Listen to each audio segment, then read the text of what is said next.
esse ano em desenvolvimento econômico, que foi a área que eu acabei indo me especializar, e a gente sabe como que é a loucura e as dificuldades que são de você seguir uma carreira acadêmica no Brasil.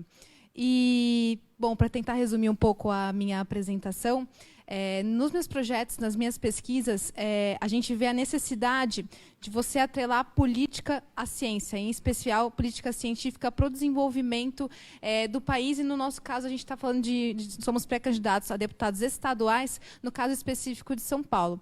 Isso eu vou falar um pouquinho melhor na minha fala, quando a gente entrar mais dentro do tema da política científica, e que foi algo que eu fui descobrindo, a importância que isso tem para o desenvolvimento do Estado, para o desenvolvimento do país, para a diminuição das desigualdades, que sempre foi o tema que eu quis estudar. E foi até um dos motivos por eu querer ter ido pelo PDT, ter me filiado ao PDT e sair pelo PDT, por ter acompanhado os últimos discursos do Ciro Gomes, que ele vem batendo muito na necessidade da gente ter uma política não só científica, mas industrial e educacional atrelada, porque sem isso não tem um projeto de desenvolvimento nacional. Então, depois a gente entra um pouco mais nesses detalhes.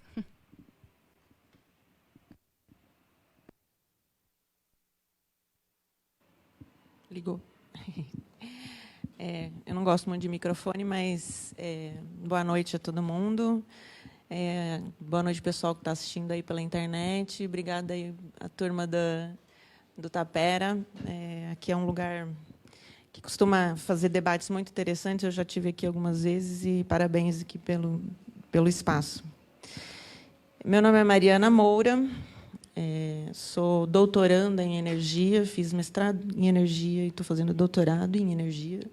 Não é energia astral. Eu estudo política energética, estudo todas as formas de energia que o ser humano utiliza no seu dia a dia. E estou pré-candidata a deputada estadual pelo Partido Pátria Livre. A minha candidatura foi lançada por um grupo chamado Cientistas Engajados, que, como o Luciano colocou aqui, a Malu também, nós já somos mais de 120 cientistas. Está aberto ainda o manifesto, quem quiser assinar, pode assinar.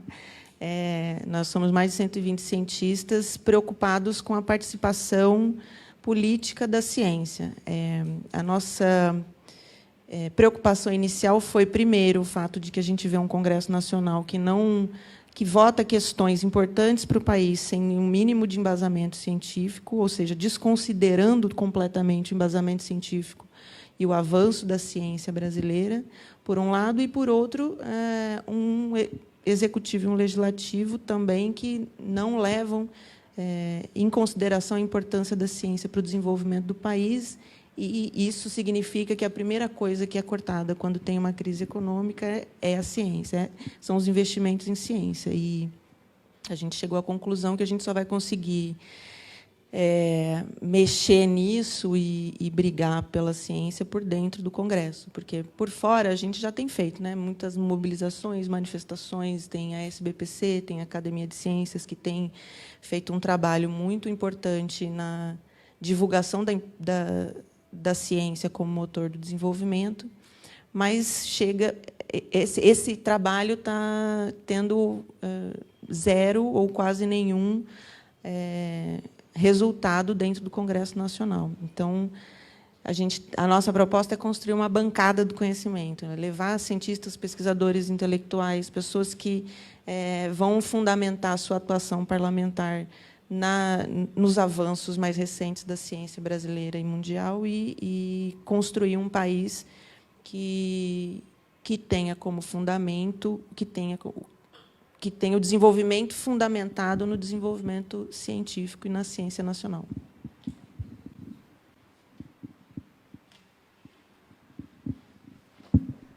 Bom, vamos começar, então. Cada um fala uns 5 minutos, depois a gente bate um papo e abre para todo mundo também, que a ideia é que a gente mais interaja do que seja um monólogo de cada um, né? Eu lancei a minha pré-campanha já tem uns 2 meses, mas eu ainda estou em fase de construção de muitas propostas e a gente precisa ouvir a comunidade como um todo, principalmente o que considera ciência, o que considera importante a gente como político, atuar nesse meio e ir construindo as propostas de uma forma conjunta, né? Acredito que eu posso falar por todo mundo. Somos candidatos novos, disputando primeiras eleições, disputando a primeira eleição, e a gente quer fazer uma política diferente, né? A gente quer fazer uma boa política, mais propositiva e mais próxima da sociedade. Quem quer começar a fala mesmo? Vocês? Eu? Bom, alguém já me conhecia antes de internet, de dia a dia? Bom, eu tenho um projeto de divulgação científica. Meu ativismo na ciência começou com divulgação, muito por essa vontade de falar para as pessoas que estão fora da academia o que a gente está fazendo lá dentro. Eu senti esse distanciamento muito grande e me incomodava, e a gente começou com um podcast, que, para quem é mais velho de 30 anos, é um programa de rádio na internet, mas se tiver menos de 30 anos, é um YouTube sem vídeo, tá? É só o áudio. Então, assim, a gente começou com esse podcast, e eu coloco como o marco do meu ativismo, porque a gente começou a falar de ciência para fora. As pessoas começaram a ouvir sobre ciência da gente que estava lá dentro, e elas começaram a aprender coisas que talvez elas não aprendessem no dia a dia da vida dela, no corre-corre, no ônibus, essas coisas. Então, eu considero como esse marco. Eu venho da divulgação científica, e todo esse processo de alguns anos, os últimos anos, né, 2013, 2014, as manifestações de 2013, eleições, depois impeachment, isso foi gerando um interesse maior em participar da política ativamente, e com isso, com todos esses eventos, a gente viu a ciência brasileira se deteriorando, né? A gente viu... a gente sempre fala muito do orçamento, mas a gente viu várias outras questões que também são muito simbólicas. Logo, quando o Temer assumiu, a primeira coisa que ele fez foi acabar com o Ministério de Ciência e Tecnologia. Por mais que fale que foi fusionado e que o Ministério principal era o de Ciência e Tecnologia, a gente sabe que as coisas não funcionam muito bem assim, ainda mais quando o outro lado é comunicações, que tem um lobby por trás da comunicação muito mais forte do que o que a gente consegue fazer, o cientista e a comunidade acadêmica consegue fazer. Então, assim, como eu venho da divulgação, para mim, a política científica, ela vem muito... A sustentação dela é a gente, primeiro, comunicar para a sociedade o que a gente está fazendo. A sociedade tem que saber o que a gente está fazendo. Então, eu considero a gente tem que atuar em várias frentes. E aí tem que ter cientista para todas essas frentes, com diferentes perfis, diferentes interesses. Então, uma das frentes é através da divulgação científica, falando para a sociedade. Então, quem sabe a gente não consegue criar um cosmos nosso, um Carl Sagan, um Neil deGrasse, com pesquisadores brasileiros falando sobre isso na TV, em grandes canais de televisão. Acho que é uma pessoa que tem se saído muito bem e que participa do programa do Conversa com Bial, é o Steven Rein, não sei se alguém já ouviu falar dele, e é um cientista muito bom e tem começado a falar sobre ciência na TV e sobre política também. Então, tem essa questão da divulgação, a gente tem que fortalecer, tem que comunicar com a população, e isso extrapola a eleição, né? Tem a atuação nossa, e aí não de forma pejorativa, mas é uma forma que fica muito claro de entender, a gente fazer lobby. Nós temos que estar dentro do Congresso pressionando os nossos parlamentares, então, tanto em todas as instâncias possíveis, estadual, câmaras municipais e federal. Então, tem que ter essa atuação de pressão e de forma honesta, né? Não por debaixo dos panos. O que é fundamental, eu acredito que a SBPC, que é a Sociedade Brasileira do Progresso da Ciência, faz muito bem isso junto da ABC, mas com uma certa limitação, que a gente percebe que chegam até um ponto assim que não dá para avançar mais. E aí eu considero, e isso foi uma escolha que eu fiz, com outro caminho para a gente atuar dentro da política, estando dentro dos partidos políticos. Então, ocupar o espaço do partido político e começar a falar de ciência. Eu não vejo nenhum partido político que tem claramente, por exemplo, áreas internas sobre ciência e tecnologia, discutindo e avançando algumas discussões em relação a isso dentro do partido. Um exemplo dentro do PT, que algumas pessoas já me falaram, você está entrando num espaço que está vazio há uns 30 anos, assim, sabe? Não tem ninguém falando de ciência e tecnologia abertamente dentro do partido e disputando essa pauta dentro do partido há um bom tempo. Então, é só você ir chegando e ir crescendo e ocupando espaço. E aí, assim, como eu tinha falado, eu estou com quanto tempo já? Alguém está marcando? Tá. Como eu tinha falado, a principal motivação, então, para a candidatura agora é realmente tudo que vem acontecendo nos últimos anos, fusão do Ministério, os diversos cortes, uma apatia da comunidade científica, que eu percebo por estar lá dentro, e uma falta de coesão, né? Uma falta de união e uma unidade. A gente deixar de se ver como uma massa de pessoas que atuam numa mesma coisa e começar a se ver como uma categoria, sabe? Que defendem os interesses dessa categoria.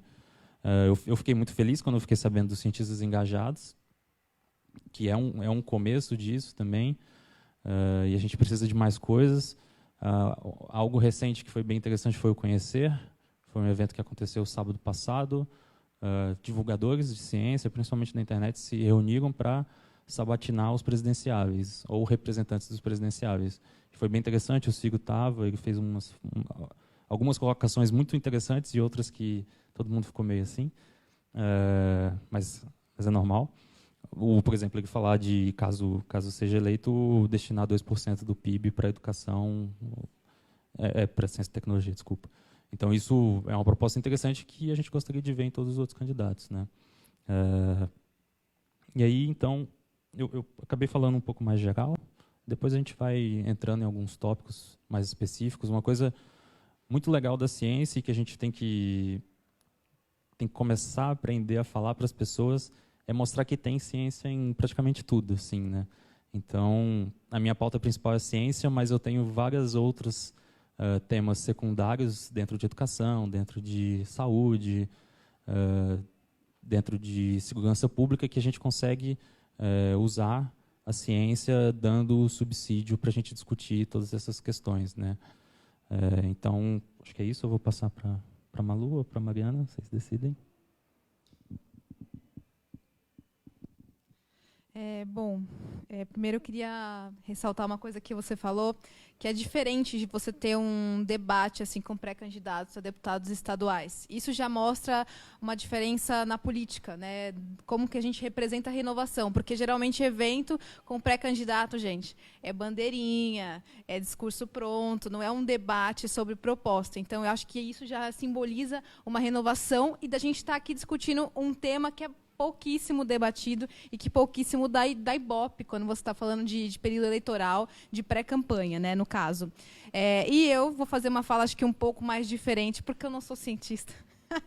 Eu sou uma cientista política, acho que sou uma cientista diferente, né, do repertório de vocês. Malu, né? Você é a cientista das humanas, né? A gente sou das humanas, gente, então minha fala é das humanas. A gente é das desumanas, né? Então... Das desumanas, né? Então. E eu vou falar especificamente sobre, eu acho que a necessidade de ter uma política científica atrelada a uma política industrial. Por quê? Quando eu decidi estudar política, quando eu decidi que eu queria me formar nisso, e comecei meu projeto de mestrado, meu projeto acadêmico, o meu foco de estudo, o que eu queria entender era por que no Brasil existe tanta desigualdade de renda, desigualdade social. Essa era o que eu queria entender. Óbvio que há desigualdade de renda, desigualdade social no mundo inteiro. Óbvio, a gente tem que ir escolhendo os recortes. E eu escolhi um recorte específico. Eu fui tentar entender por que cargas d'água. De 2000 a 2010, a gente tem, no Brasil, um fato histórico inédito. Pela primeira vez na nossa história, a gente tem a diminuição da desigualdade de renda no Brasil, de 2000 a 2010, durante o período do lulismo. Só que São Paulo, nosso estado, em especial ainda a nossa cidade, segue um caminho contrário. Aqui, a desigualdade de renda não só não acompanha o nível nacional, como ela aumenta exponencialmente. Então, o que aconteceu com São Paulo nesse período que ele não conseguiu acompanhar o ritmo do país? E eu fui começar a pesquisar. Eu levantei uma série de variáveis, mas uma em especial eu quero destacar aqui hoje, que o fato de não ter acompanhado essa evolução da diminuição da desigualdade, em especial, é a questão da desindustrialização do Estado de São Paulo. De 2000 a 2010, a gente tem o maior decrescimento da indústria paulista e paulistana. Ele cai de 7,7%, enquanto você tem o crescimento em outros estados do país. Notadamente, os estados que mais geraram empregos, que mais tiveram crescimento com desenvolvimento, diminuindo a sua desigualdade de renda. Então, mas tem uma coisa específica que muitas pessoas falaram: a indústria que se desenvolveu nos outros estados aconteceu porque houve uma descentralização da indústria que antes estava totalmente concentrada em São Paulo. Na verdade, tem um agravante nisso, porque a indústria que se desenvolveu nos outros estados é uma indústria ligada à exportação de commodities. E a indústria que caiu aqui em São Paulo é justamente a indústria ligada ao setor de produção de bens de capitais. Ou seja, a indústria que gera mais valor agregado, que necessita de mais ciência e tecnologia. Então, a gente teve uma queda nisso. E o Brasil tem níveis de inovação, são os mais arcaicos do planeta. Quando você pega a questão do registro de patentes, que é uma coisa que o Ciro vem batendo muito, nós estamos em penúltimo lugar do mundo de registros de patentes de produção industrial, de produção científica, por exemplo. Né? Então, essa questão não tem como você não atrelar uma política científica a uma política industrial, porque ela tem que estar voltada para uma produção não só do setor produtivo, mas para geração e desenvolvimento, geração de empregos e desenvolvimento econômico do país. E, obviamente, também tem que estar atrelada a uma política educacional.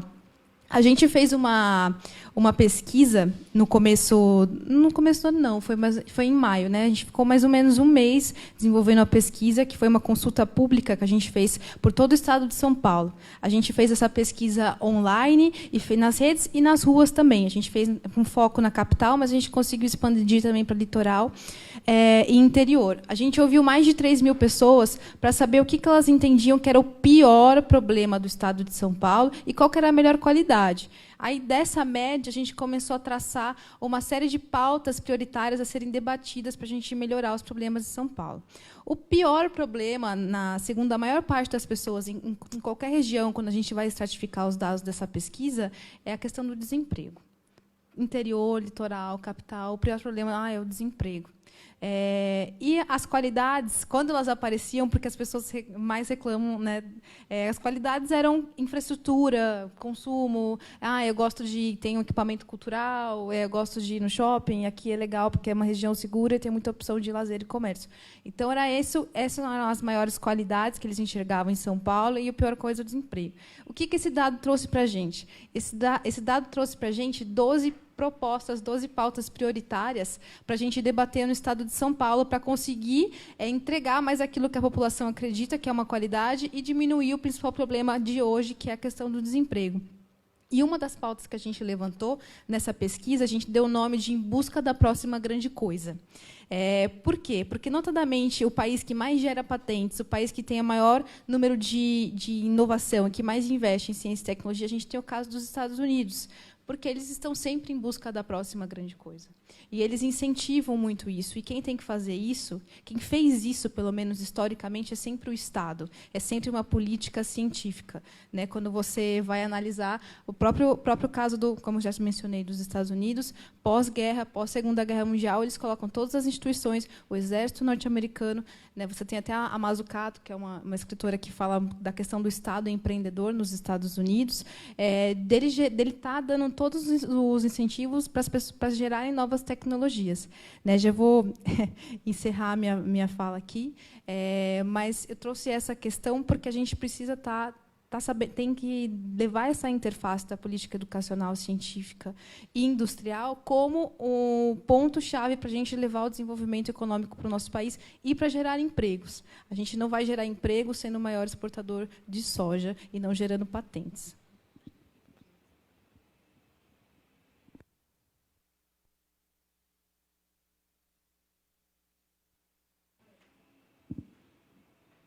Pronto, 5 minutos. Não, é exatamente essa discussão que precisa ser feita no país. Né?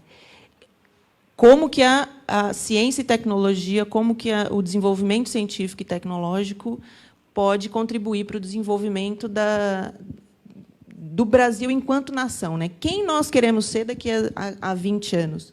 Que país nós queremos ser daqui a 20 anos? Porque esse é um período de incubação, de desenvolvimento científico e tecnológico. Porque hoje nós estamos colhendo os frutos do investimento que foi feito há 20 anos atrás. Quando você tem hoje resultados do Zika vírus e dos Z vírus, é porque tem um grupo de pesquisa que está há décadas e tal trabalhando nessa questão lá dentro da Universidade de São Paulo e no Brasil inteiro, e na Universidade Federal de Pernambuco e em Goiânia e tal.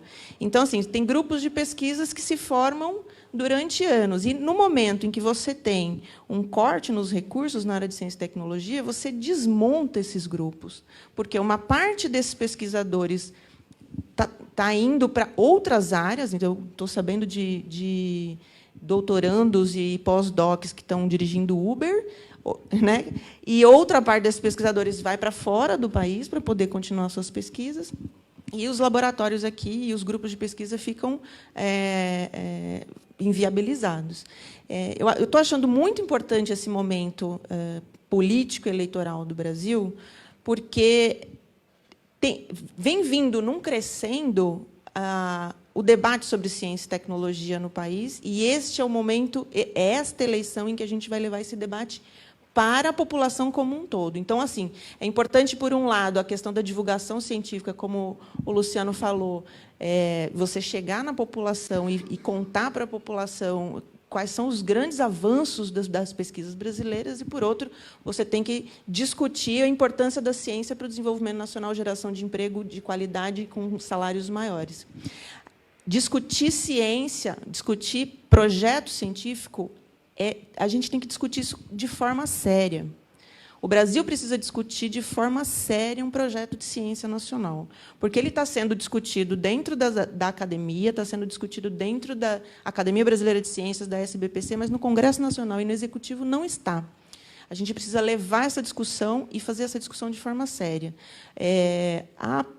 A Política Nacional de Ciência e Tecnologia, que foi aprovada em 2010, aprovada no Congresso, depois de muito debate, muita pressão da comunidade científica, depois de muito estresse, com a participação de vários grupos, inclusive fora da academia, grupos da indústria, grupos dos trabalhadores, das comunidades indígenas e tal. Foi aprovado, mas, no ano que foi ser implementado, começaram os cortes na ciência e o dinheiro foi desviado. Então, quando a gente tinha dinheiro, que foi nesse período, né, da década passada, que não foi um aumento percentual, foi um aumento absoluto. A gente teve mais dinheiro de uma forma absoluta, não percentual. Quando a gente tinha dinheiro, não tinha projeto. Quando a gente tinha projeto, não tinha dinheiro. O Brasil investe, tradicionalmente, 1% do PIB em ciência e tecnologia, e isso é um absurdo. Isso é um absurdo. Um país como o Brasil, com a quantidade de recursos naturais, minerais, biológicos e com a nossa criatividade, com a criatividade que a gente tem, investir 1% só do PIB em ciência e tecnologia, em média. Né? Países como os Estados Unidos investem 2%, países como a China está caminhando para 4%, a Europa está caminhando para 3%. Coreia do Norte investe 4% do PIB, Israel investe 4% do PIB do Brasil em ciência e tecnologia. O Brasil investir 1% é um absurdo. Então, a gente tem que discutir política científica de forma séria. E o que é isso? Tem 5 pontos fundamentais que você tem que discutir e levar para a sociedade inteira. Primeiro, você tem que ter um plano. Certo? Existe um plano de ciência e tecnologia que não foi implementado no Brasil. Em São Paulo, esse plano não foi escrito, mas não passou pela Assembleia, não passou, quer dizer, não foi aprovado, portanto, obviamente, não foi implementado. Você tem que discutir financiamento de ciência e tecnologia, da onde vai vir esse dinheiro, e tem que discutir isso de forma séria. Você tem que discutir ciência nas escolas, porque, se você não tiver criança aprendendo ciência, você não vai ter adulto desenvolvendo tecnologia. Ninguém se interessa em ser um cientista se você não tem esse espaço dentro da escola para se apaixonar ter curiosidade e se apaixonar por desenvolver ciência.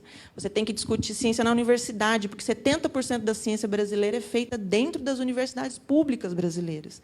Né? Você tem que discutir ciência nos institutos de pesquisa e parques tecnológicos, que é onde você vai levar a ciência básica que está sendo feita e transformar em produto, em qualidade de vida, transformar em alimento mais barato, transformar em segurança, transformar em edifícios, né?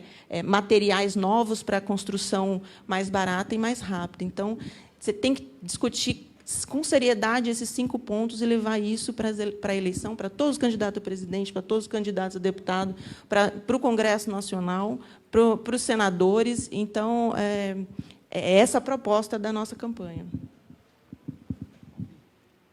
Passei do tempo. Não, está ótimo. Vamos abrir. Acho que dá para a gente fazer um negócio mais interativo aí também. Se me permite aqui, já peguei o microfone. Só uma pergunta. Em âmbito estadual, como pré-candidato a deputado estadual, que vocês acham que pode ser... Era o que você ia perguntar? O que você acha que podem ser feitos? E uma segunda pergunta, fica sempre esse debate se a universidade deve se acoplar às empresas, produzindo pesquisa para o mercado corporativo, ou a universidade também tem um papel importante na pesquisa abstrata, na pesquisa mais teórica, mais de longo prazo. O que vocês acham aí disso aí? Enfim.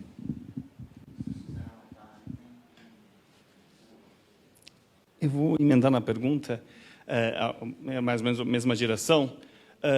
Em relação, por exemplo, ao financiamento do PIB, o uso do PIB, porcentagem do PIB em relação ao investimento em ciência e tecnologia, lembrando que o Ministério era primeiro o Ministério da Ciência, depois o Ministério da Ciência e Tecnologia, agora o Ministério da Ciência, Tecnologia e Inovação, e agora virou essa piada, que não é nada. Mas, só lembrando, quer dizer, ou seja, o Ministério que era da Ciência virou Ministério da Ciência e Tecnologia, Ciência, Tecnologia e Inovação. Então, a pergunta é política científica. Política científica é igual política científica voltada ao desenvolvimento tecnológico industrial? Essa é uma questão. Quer dizer, eu tenho a impressão que não.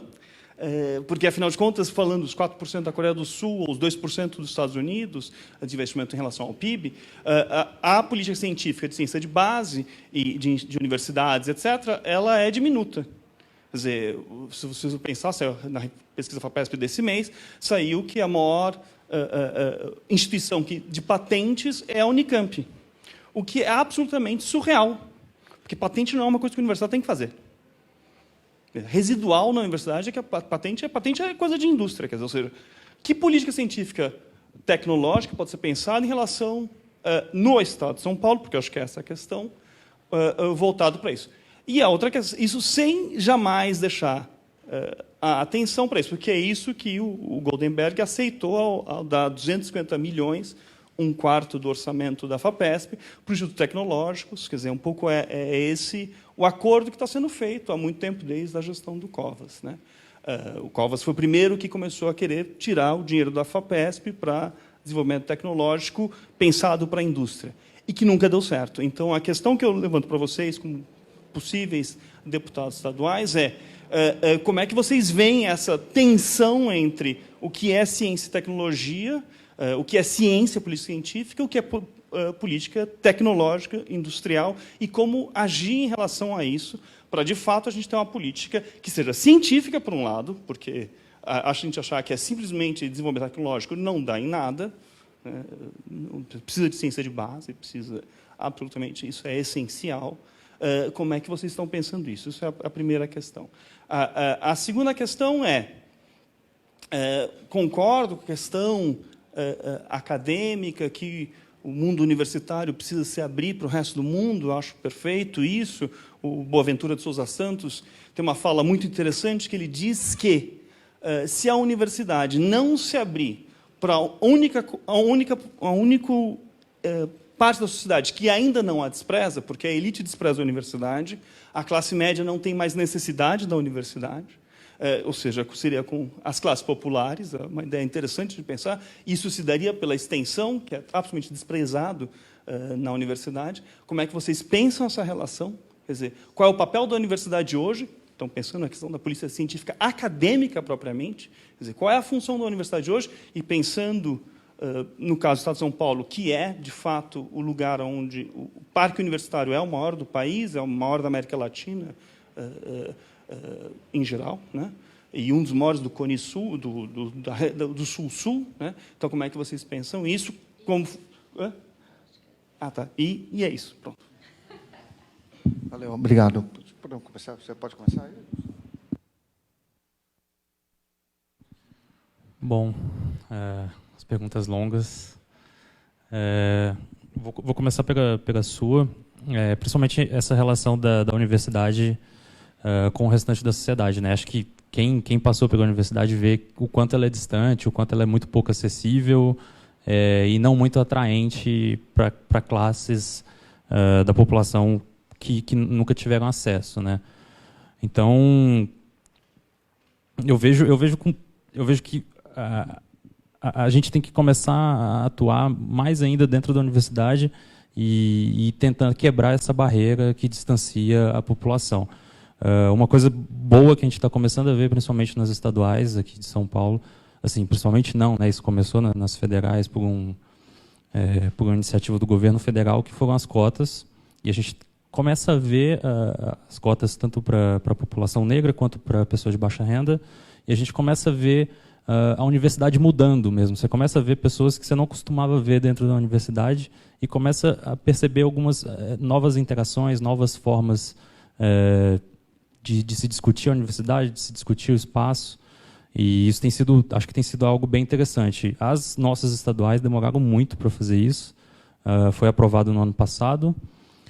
E eu acho que do ano passado para esse ano foi o primeiro vestibular que tiveram vagas para cotistas. Então, eu acho que esse é um ponto muito importante para a gente começar a quebrar esse isolamento da universidade e isolamento do meio acadêmico também. Porque o filho da empregada que nunca teve acesso vai ter acesso, e vai ter acesso a um laboratório com um professor doutor, um A do CNPq, e que entende muito sobre um determinado assunto, né? Quem sabe um dia ele se torne um cientista tão bom quanto. As outras questões em relação ao estado de São Paulo, quando a gente pensa ciência, né, e isso muito do meu viés acadêmico, São Paulo ainda está numa situação, isso pensando muito esse viés acadêmico mesmo, de questão de bolsas, de recursos para pesquisa. Acho que São Paulo ainda está numa situação muito distinta e na frente de outros estados, quando a gente pensa que São Paulo tem a FAPESP, né, que é a Fundação de Amparo à Pesquisa de São Paulo, e que foi uma iniciativa que surgiu nos anos 60, e por briga e luta dos nossos pesquisadores, na época a gente conseguiu destinar uma verba fixa para a FAPESP, e a FAPESP é bem gerida, funciona de uma forma que coloca a gente na frente do resto dos estados, se a gente for comparar as outras FAPs.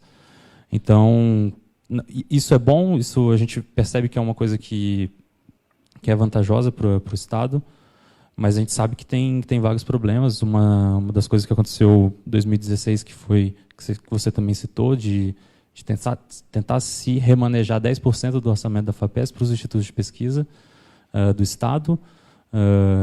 Assim, o motivo, se a gente for ver, realmente, os institutos de pesquisa precisam de investimento, mas o recurso não tinha que sair da FAPESP. Tinha que sair do Estado, de alguma outra forma. E aí, isso foi uma coisa, logo após que se aprovou a DRU, a nova DRU, que aí permitiu que os estados fizessem esse remanejamento, e foi algo muito puxado pelo Alckmin e pelo Márcio França, que é atual candidato ao governo e candidato à presidência, né?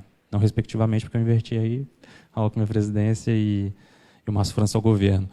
Então, assim, a gente realmente vê que São Paulo está um pouco na frente, mas essas questões de financiamento, de recurso, ainda não são... A gente ainda consegue ver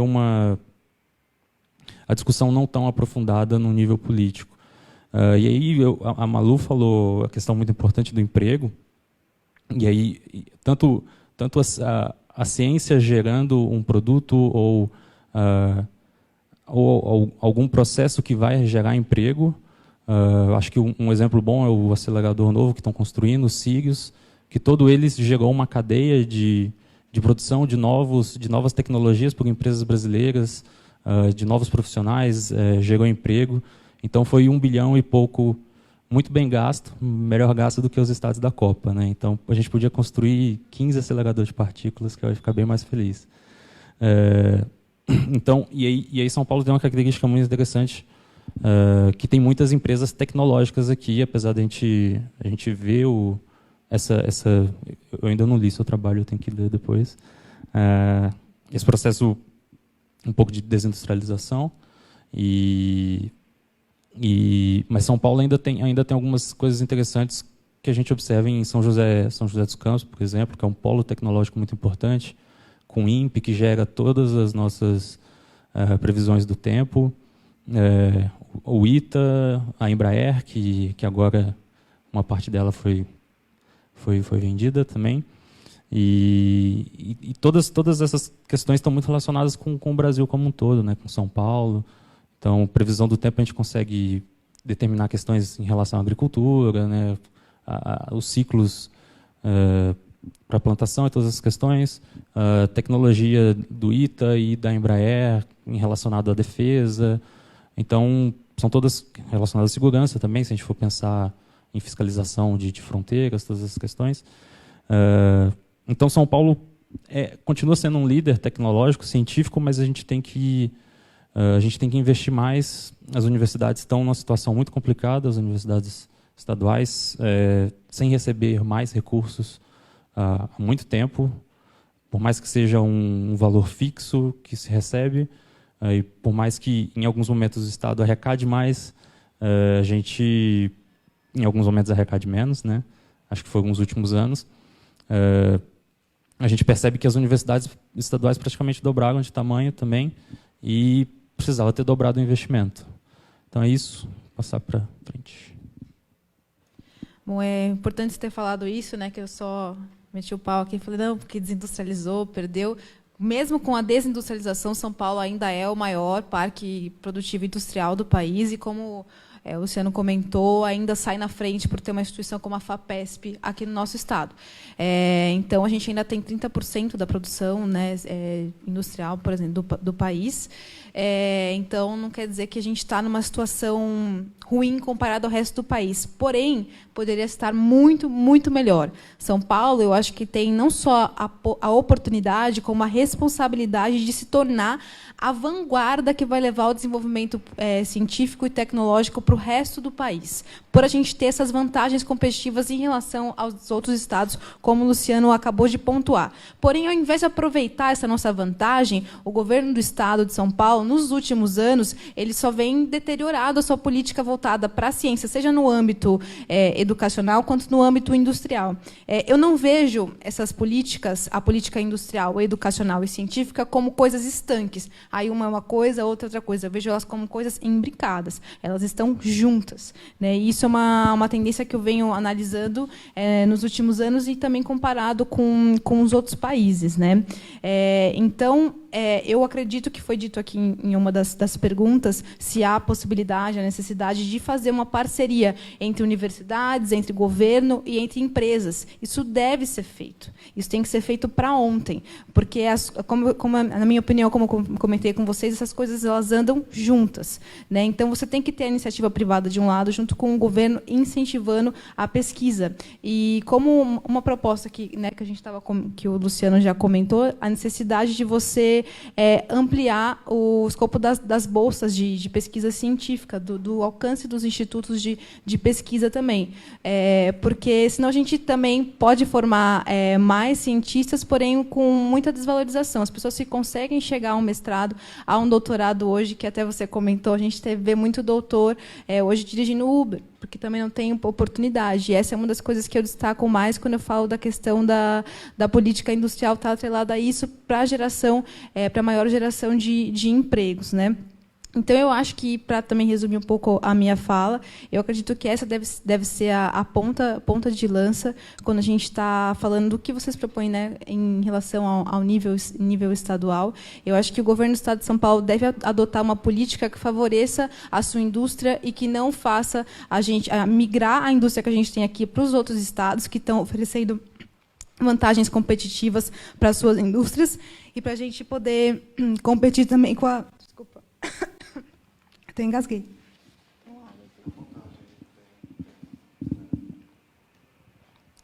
Caramba, gente, nossa. Se eu falar de indústria aqui, né, até engasga. Então, e ao invés disso, para a gente também ter uma vantagem com os produtos que vêm de fora, para que a gente possa substituir importações também, que até hoje é um dos nossos maiores desafios como desenvolvimento econômico do país, que vem desde a crise de 30 até hoje. Como que a gente substitui essas importações? Porque muitas das coisas que a gente poderia estar produzindo aqui, a gente está importando e gastando mais de 30 bilhões com importações que poderiam estar sendo feitas aqui e não são.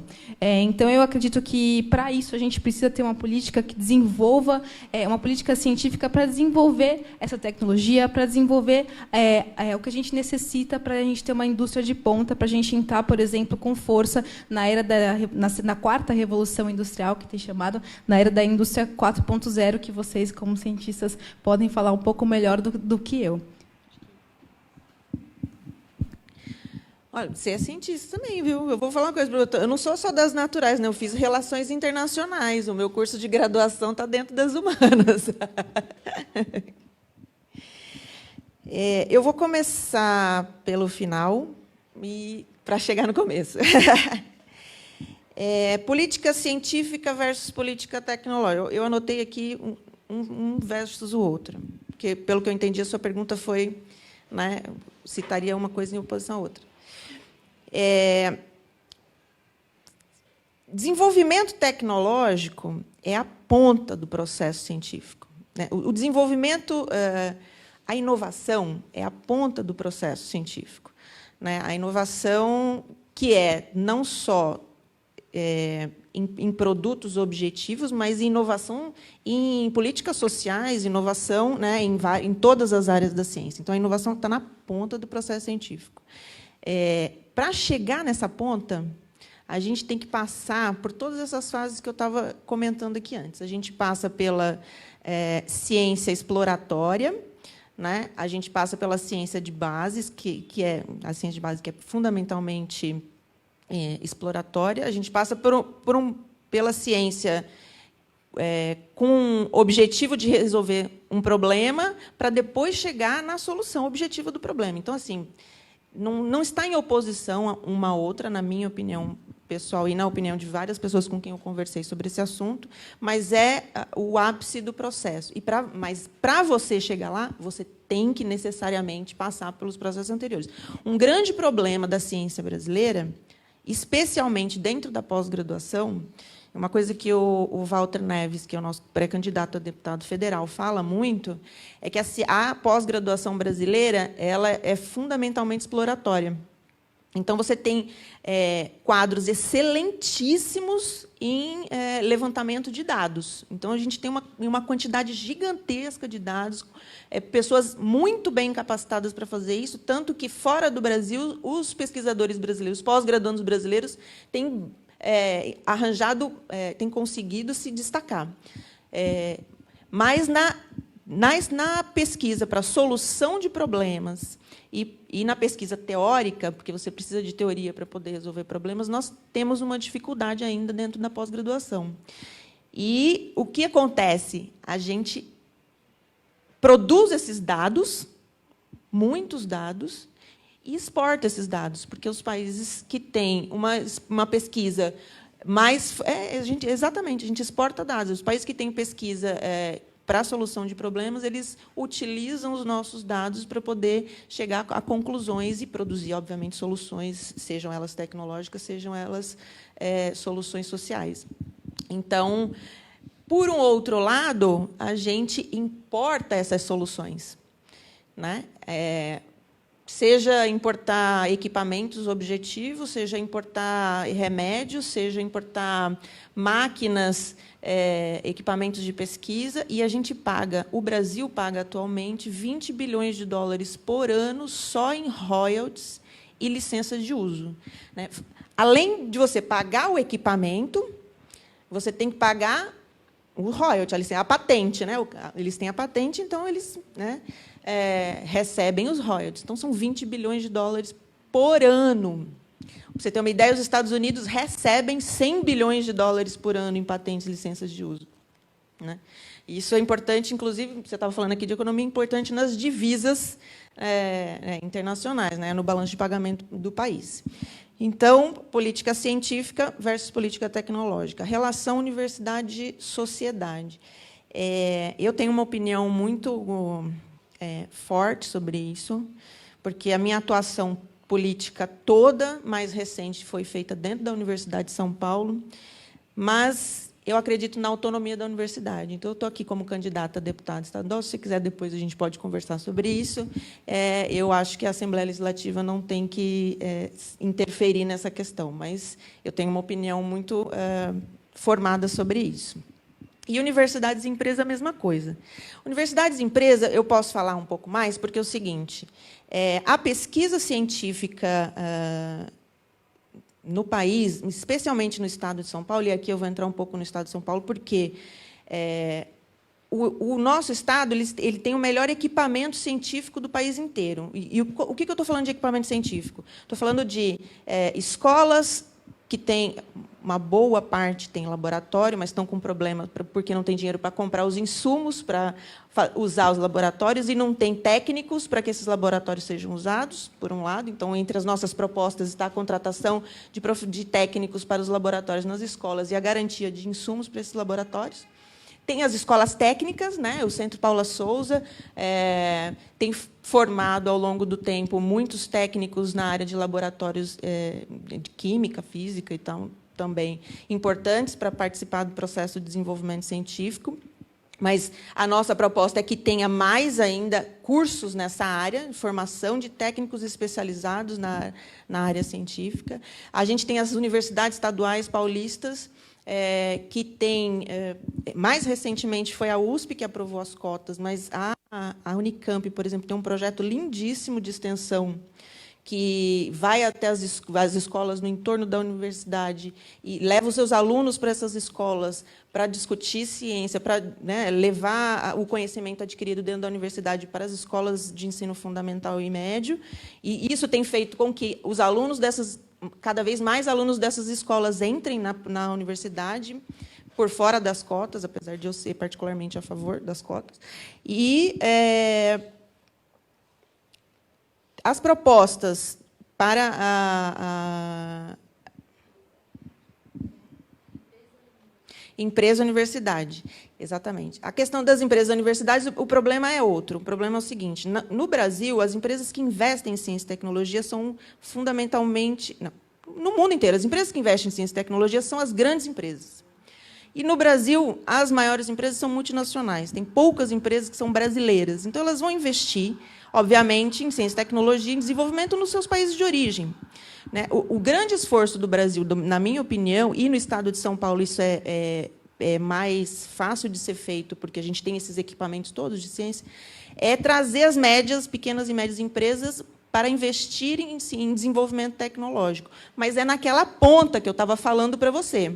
É naquela ponta da inovação tecnológica. E eu acho, particularmente, que a inovação tecnológica não acontece na universidade, ela acontece nos institutos de pesquisa e parques tecnológicos que o Estado tem que disponibilizar para que essa inovação aconteça. Então, vamos voltar aqui para vocês. Tem mais? Beleza?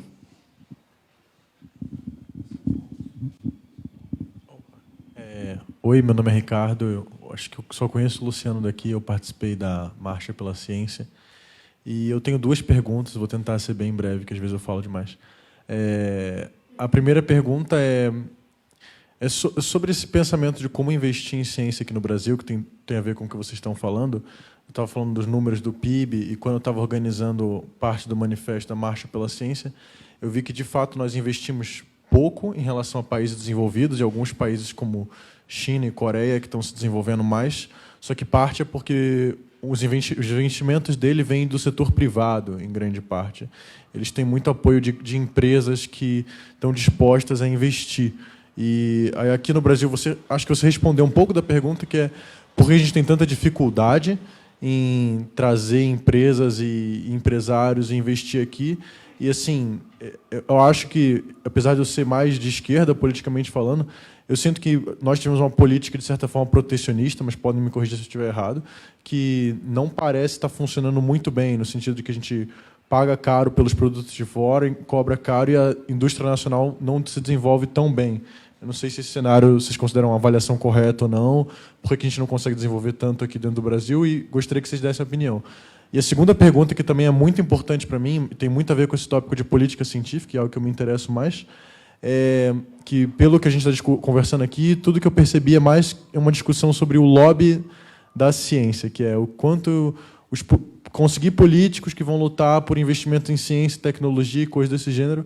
Só que eu achava que tinha uma questão ainda mais importante do que o lobby na ciência, no desenvolvimento de tecnologia, que é mudar o modo de fazer política em si, que é fazer literalmente política científica. Eu acho que o Brasil, novamente, também isso um pouco uma pergunta, um pouco uma colocação, na minha concepção, o Brasil não faz políticas pensando cientificamente, ou seja, não analisa uma base de dados, não pensa numa solução mais coerente ou mais barata. Coisas como, por exemplo, segurança pública. Eu vi um dado de que, para cada $1 que você investe em inteligência policial, você salva $7 em policiamento. E no Brasil nós estamos cortando dinheiro em inteligência policial. E também coisas, eu não sei aí os valores específicos, mas quanto mais você investe em prevenção de saúde, em questões de prevenção de doenças e tudo mais, menos você vai ter que pagar em saúde lá na frente. É a mesma questão do saneamento básico, que também previne problemas de saúde. Então, por que a gente não está... Parece que a gente tem dinheiro que a gente gasta mal, porque falta uma forma científica de pensar em como gastar esse dinheiro. E qual que é a posição de vocês nesse tipo de coisa? Pelo que vocês vão lutar nesse aspecto mais amplo da política científica? Que não é só vamos fazer um lobby pela ciência, mas vamos fazer política em todas as outras áreas, segurança, educação, saúde, de uma forma mais científica. Qual que é a posição de vocês nisso? Excelente. Meu nome é Thalita e eu queria reforçar a pergunta se vocês já têm alguma proposta para o Estado de São Paulo no âmbito que vocês estão se candidatando. Legal. Vou puxar mais uma aqui. Também. Oi, eu sou a Joyce. O Luciano falou que dentro dos partidos tem um vácuo para o tema. E aí, eu acredito que não seja exatamente um vácuo, mas é um tema transversal. Então, ele está muito atrelado à educação, à saúde, a telecomunicações, uma série de coisas. Vocês vão começar a representar a política científica, falar de ciência, vocês vão começar a carregar a palavra ciência. O quanto os partidos eles estão abertos dentro dos grupos de interesse, dentro do partido que cada um de vocês representa, para ouvir esse lado científico de questões que eles já são muito arraigados. É isso.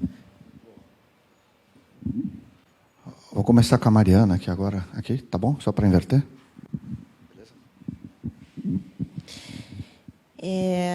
Eu achei interessante também essa colocação do Luciano sobre o vácuo dentro dos partidos, porque, desde o primeiro momento que eu coloquei essa questão da importância da ciência dentro do PPL, foi super bem aceito, não só bem aceito, como foi... Eu costumo falar assim, as pessoas me perguntam, por que vocês se candidataram pelo PPL? Porque o Partido Pátria Livre incorporou dentro do programa nacional a importância da ciência como motor do desenvolvimento. Então, e tem programa específico para a área de ciência, e somos nós, cientistas engajados, que estamos ajudando a construir.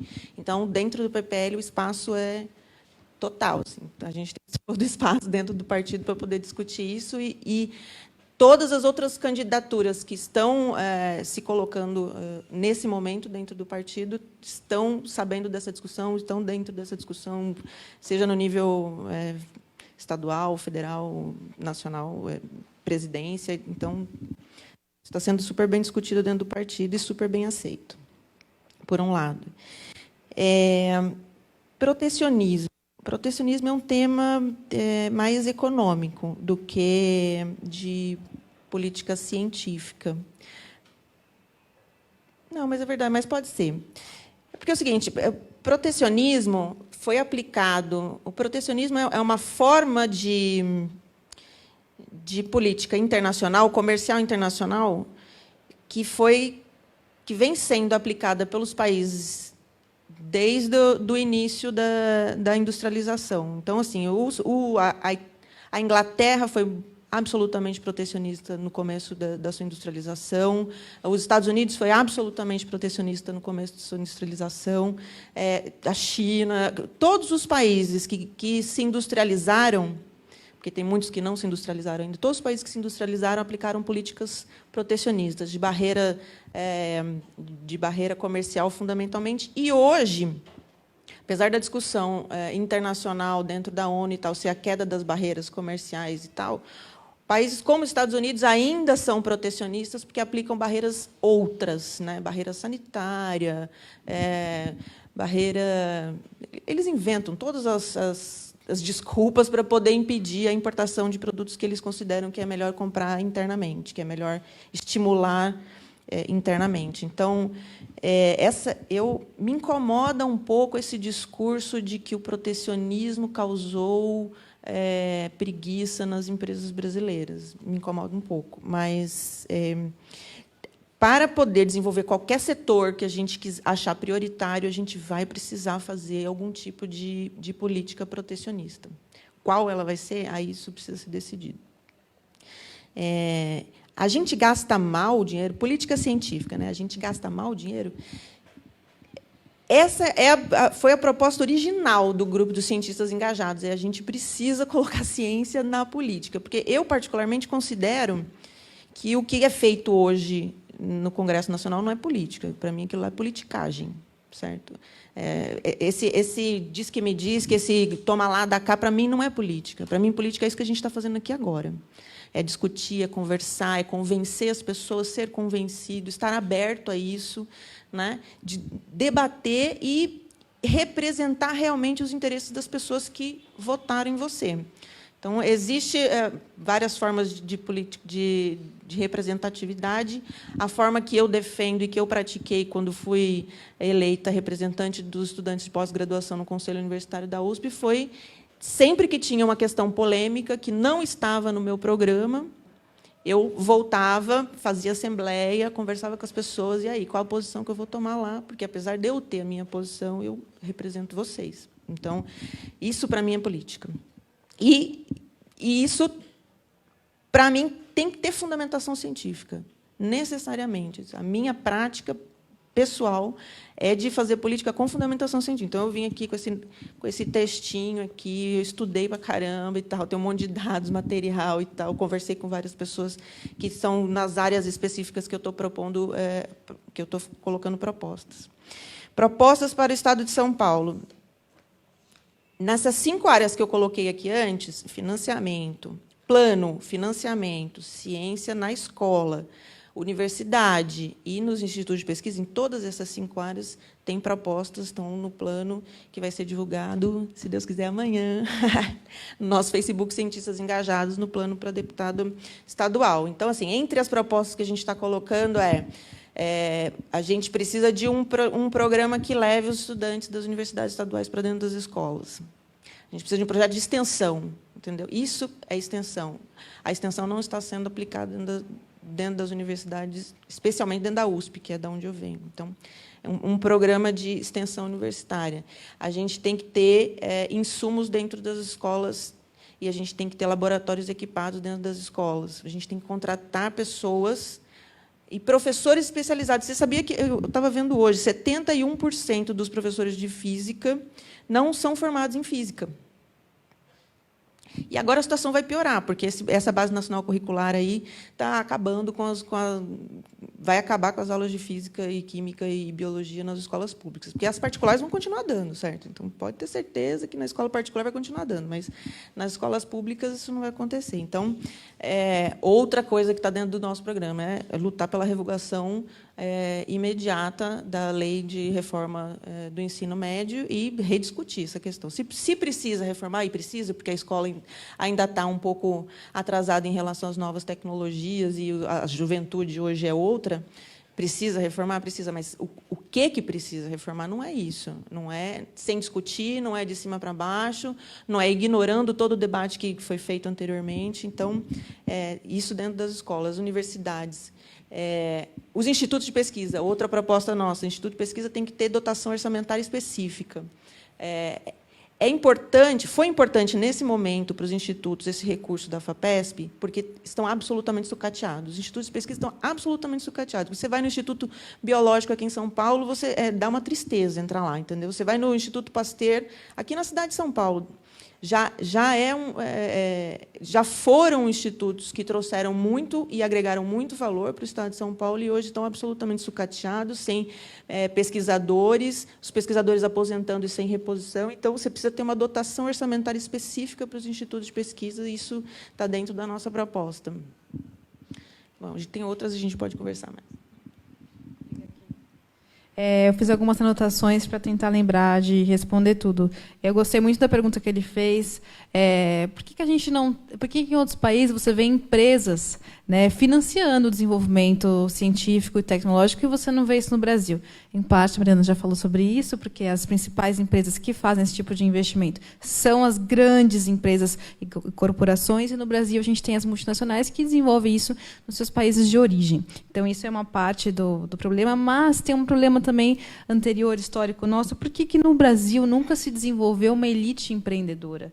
Por que no Brasil a gente não tem grandes empresas que foram para fora e se tornaram grandes multinacionais?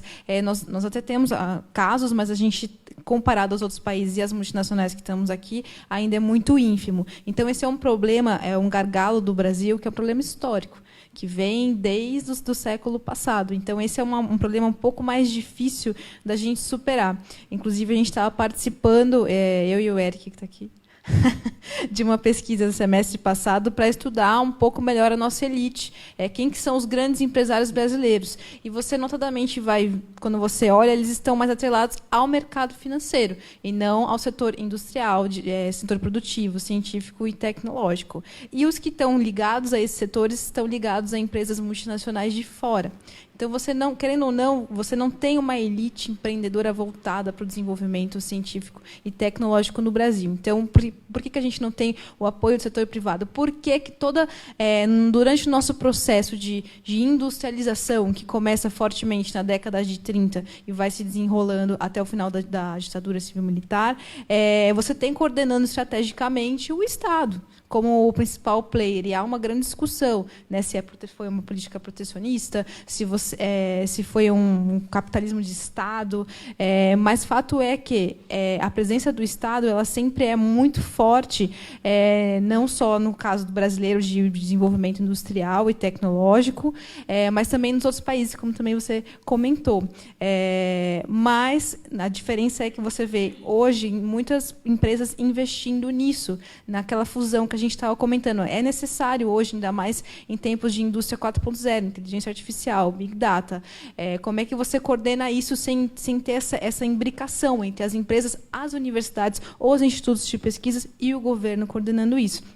Então, no Brasil, acho que fica uma questão. A gente tem esse gargalo no sentido de governo, de política, mas cadê os empresários brasileiros, como você falou, pequenos e médios, talvez se for o caso, investindo nisso também e coordenando essa ação? Então, acho que fica até em relação à proposta, tanto a nível estadual também como a nível federal, de tentar coordenar essa relação para, de fato, ter uma política que seja efetiva, né? Então, outra coisa que você comentou em relação, parece que a gente tem dinheiro no Brasil, a gente tem um capital, o governo está arrecadando, mas isso está sendo mal gasto.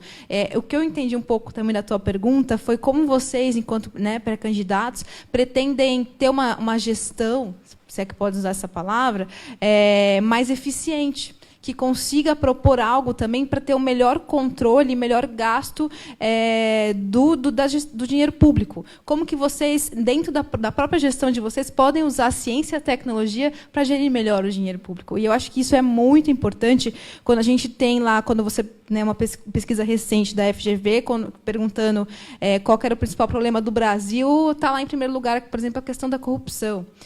Então, isso também é uma coisa que, com mais eficiência, com mais tecnologia, você tem mais transparência. Então, acho que isso é um tema muito importante da gente trazer enquanto pré-candidato, como que a gente leva a questão da ciência e tecnologia para o desenvolvimento da nossa gestão. A gente vai e isso também é uma coisa importante para a gente poder também se comunicar com as pessoas. Então, a questão da comunicação que foi dita aqui também. Em relação aos partidos políticos, né, eu acho essa pergunta muito importante, porque programa, que nem a gente está falando, programa todos os partidos têm, muito bonitos, né? Inclusive, o Ciro Gomes lançou os 12 Passos para Mudar o Brasil, né, na convenção estadual do PDT, na última semana, na Convenção Nacional do PDT, e tem uma pauta específica, ciência, tecnologia e inovação, em que ele vai debatendo, basicamente, muitos dos pontos que a gente falou aqui hoje. Isso daí é uma coisa que existe, mas o que eu sinto falta dentro dos partidos é das pessoas estarem lá participando e comentando isso. E aí eu acho que um espaço interessante dentro dos partidos é a questão das fundações. O Luciano pode falar isso, que a Fundação Perseu Abramo ela produz muito conteúdo, muito bacana, de pesquisa mesmo. A gente tem a Fundação Leonel Brizola, no PDT, que em São Paulo ainda é pequena, mas em Brasília desenvolve um trabalho muito legal. Eu acho que esse é um espaço de participação popular, que tem muita gente que faz parte dessas fundações e não necessariamente é militante, é filiada ao partido. Então, acho que isso é uma coisa que abre os partidos para fora da sua caixinha. Já para ir finalizando aqui, em relação ao que você comentou de políticas protecionistas, que todos os países desenvolvidos que tiveram, no começo da sua industrialização, utilizaram isso para proteger a sua indústria da competição. E a gente falou muito do início né, da industrialização infante, mas isso até hoje, quando você vê o discurso do Trump. É o quê? A sobretaxa sobre o aço é o quê, se não é protecionismo? Então, a gente está falando de uma guerra. Quando o Trump está falando, ele ganha uma eleição falando de gerar emprego, de retomar a indústria norte-americana, perdendo para o parque produtivo da China, o maior do mundo. Então, esse discurso ele está voltando, às vezes, tanto pelo Trump, que conhecido como ter um discurso mais conservador, de direita, mas também pela própria esquerda progressista, tem trazido a necessidade desse tipo de política. E não só, até dentro você vê não só políticas protecionistas, mas políticas de defesa da soberania nacional, como é o caso do Macron, na França, que se vendeu e é um político, né, do segmento ideológico liberal, estatizando um estaleiro para que ele não ficasse sob o controle dos chineses e italianos. Então, você tem essa série de questões que não são antigas. Então, e a gente tem que olhar com uma certa cautela para o que é de interesse nacional. Bom, para fechar em relação à questão de propostas, eu falei já de algumas aqui, quando eu falei de você levar a ciência e tecnologia para gerir, para o seu mandato, como você torna ele mais eficiente, com mais tecnologia e levando mais informação para as pessoas e trazendo também mais a participação delas, e como que você mostra que você está economizando e melhor gastando o dinheiro público. Acho que essa é uma proposta, uma pauta muito importante da gente trazer, que ele levantou, que eu acho muito legal. Eu quero reforçar também a questão da política educacional, que ela comentou, de você ter, sim, muito forte a ciência nas escolas, mostrar que os alunos podem desenvolver o que eles quiserem, que eles sejam criativos, que isso tem que estar vindo desde o ensino fundamental, desde o ensino básico, passando pelo ensino médio, e aí sim nas universidades, fortalecer, ter um orçamento específico para os institutos de pesquisa muito bem definido, e também atrelar isso, além da questão educacional, para a questão do empreendedorismo. Então, acho que a gente tem que fortalecer muito as incubadoras, as startups, ter, ao invés de um boteco em cada esquina, ter uma startup em cada esquina também, porque isso também a gente tirar do setor educacional para a gente levar para o desenvolvimento, geração de empregos. Então, acho que a gente tem que dar subsídio, tem que dar um incentivo, sim, como uma forma de política, para que isso seja, para que a gente leve, de fato, esse desenvolvimento. Deixa eu fechar. Bom, começar respondendo o Ricardo, que a gente já conversou algumas vezes lá dentro da USP, principalmente logo após a primeira marcha que aconteceu.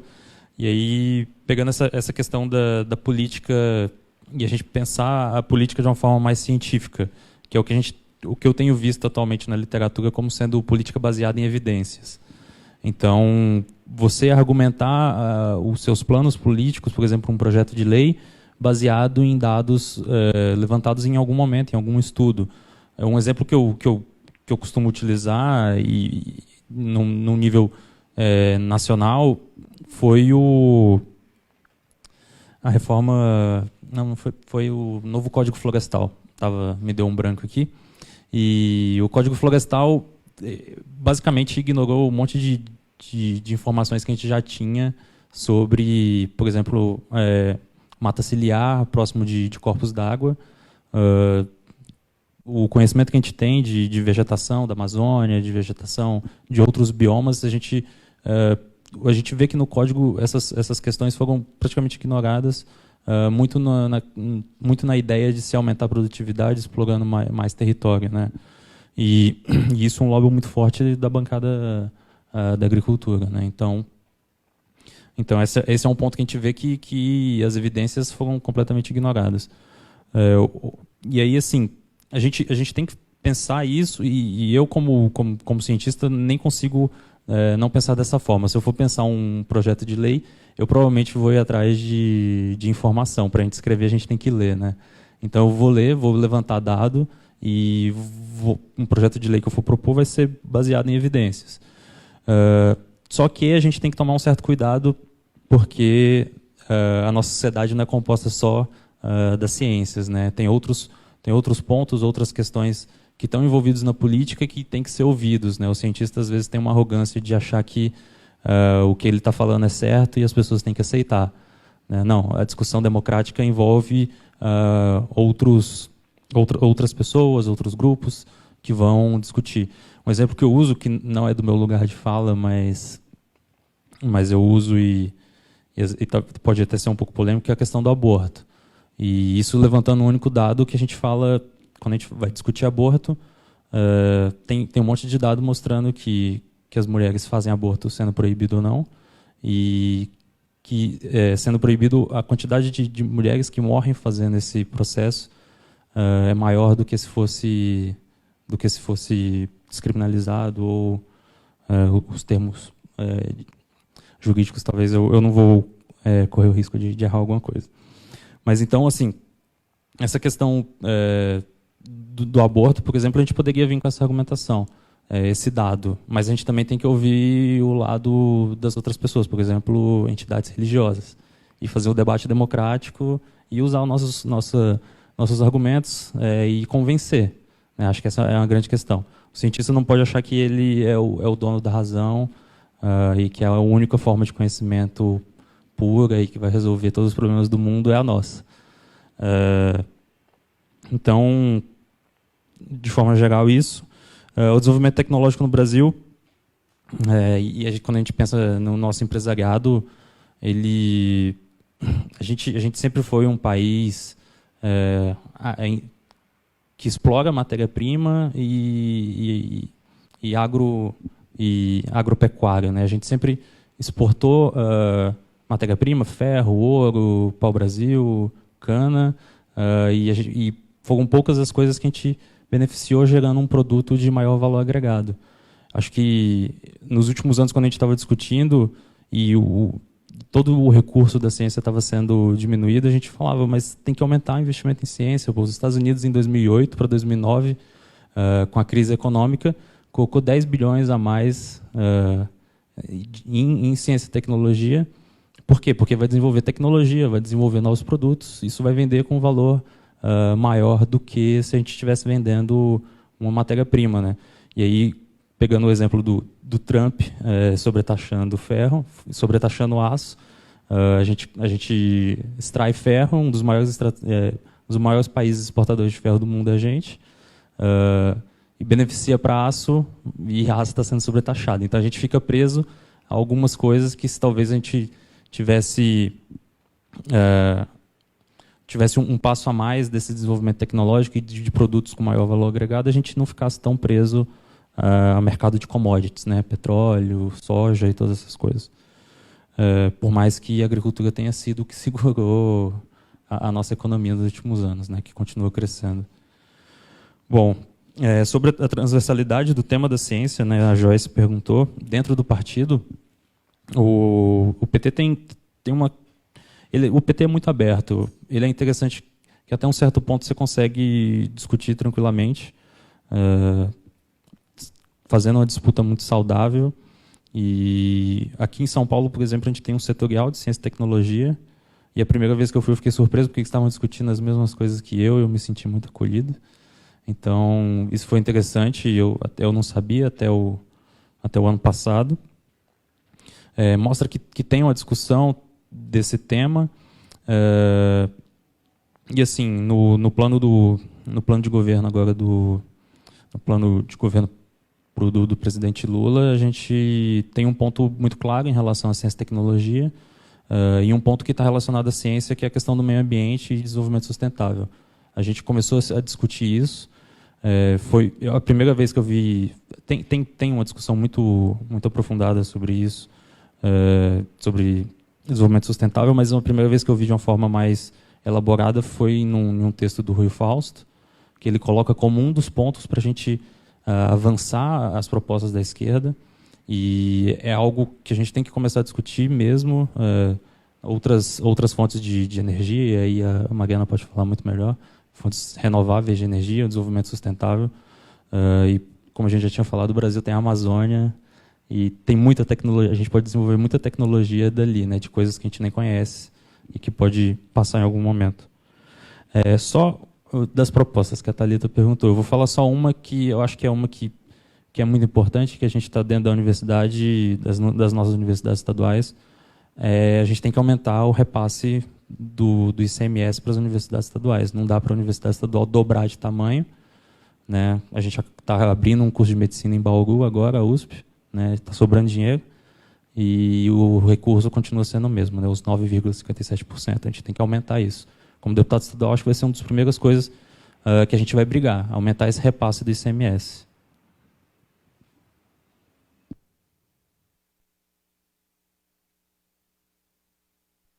Acho que dá para a gente fazer mais uma última rodada aqui e a gente se encaminha aqui para o encerramento. Tem mais... Você? Meu nome é Roberto. Eu trabalhava na Vale Fertilizantes e agora estou autônomo. E a questão que eu vou colocar é assim, tem um monte de coisa que acho que toda essa política educacional, científica, tecnológica, de inovação, vem o que é o nosso país, o que a gente quer e que tamanho de Estado que vai ser e como é que a gente vai financiar isso. Então, eu acho que uma questão que eu gostaria de colocar para vocês é, do ponto de vista que eu conheço dentro da indústria, uma área de fomento, além do CNPq, da FINEP, da FAPESP, tem a Lei do Bem, que eu imagino que são impostos federais, ou seja, imposto de renda, que é, vamos dizer, renúncia fiscal para você pagar os pesquisadores que estão lá dentro da indústria. E a outra questão é se dá para a gente fazer uma lei do bem estadual através de CMS, né? E inverter, porque a gente quer um Estado, né? Eu acho que todo mundo está aqui, não está com essa do Temer, de entrega tudo, entrega a Embraer, entrega o pré-sal, entrega... A gente quer um país, quer um futuro, quer uma autodeterminação, como o Trump quer a América mais forte, a gente quer um Brasil mais forte, que fale de igual para igual com as potências, com os grandes blocos, e tem que ser através de uma política científica, de inovação industrial, porque a gente está virando um país de commodity e, vamos dizer assim, de serviços, boteco e cabeleireiro, né? A gente está num processo super complicado. E aí eu acho que tem que pensar no outro lado, que é o seguinte, tem que taxar fortuna, cara, porque aqui é classe média que banca o Estado, entendeu? É classe média que eu digo. É o pobre quase que paga no serviço, no ICMS, e os ricos, os bancos, nós estamos fazendo tudo ao contrário, entendeu? Fazendo um estadinho desse tamanho e jogando tudo para o sistema financeiro. Então a gente está... É um tiro no pé atrás do outro. Esse golpe levou a gente para um negócio que não está dando. A gente vai morrer como um país assim. Tem que inverter tudo e abrir espaço para... Oi, pessoal, boa noite. A minha pergunta, não é meio uma pergunta, né, mas também emendando, a gente está falando sobre política científica, a gente falou sobre colocar dados dentro da política, a gente falou sobre uma bancada científica, mas tudo isso, para você fazer política, você precisa ter uma sociedade científica. né? A gente sabe que 100% da política é feita 100% pelo povo. Então, como que a gente traz... a gente está falando muito sobre universidade, sobre as patentes dentro da indústria, enfim, e tudo isso, na minha cabeça, soa como uma conversa no Olimpo da universidade, né? A gente não está trazendo isso para a realidade do brasileiro, que na sua maior parte não está dentro do mundo científico. Como que a gente aproxima as pessoas para essa conversa? Como que a gente torna essa sociedade científica, que cria uma política científica, como que a gente traz essa conversa para as pessoas? Porque senão tudo que a gente está falando aqui está num plano onírico, né? A gente está num plano fantasioso. Eu queria saber de vocês, como que a gente cria essa bancada da política científica, trazendo o povo, porque assim como tem um certo bispo que escreveu o plano de poder de uma bancada, a gente deveria ter um plano de poder científico, né? Então, essa a minha pergunta. Beleza, então alguém teria alguma última pergunta? Brevemente, você? Posso passar para ela que não perguntou ainda?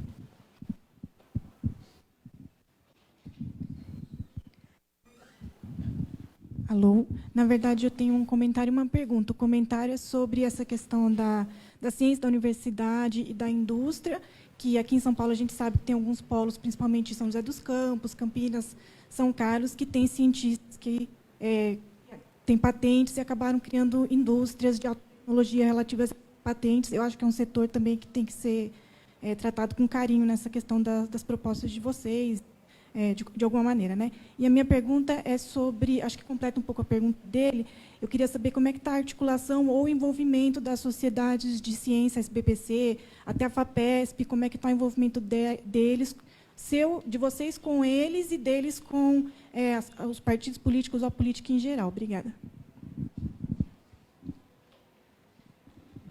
Então, Malu, você começa. Bom, primeiro eu vou falar sobre a primeira questão que ele levantou, que, na verdade, a gente está falando que o tema que você levantou é uma reforma tributária, basicamente. E é mais do que necessário, né? Porque o Brasil ele vive num manicômio, né, tributário, tanto de fisco quanto de tributação.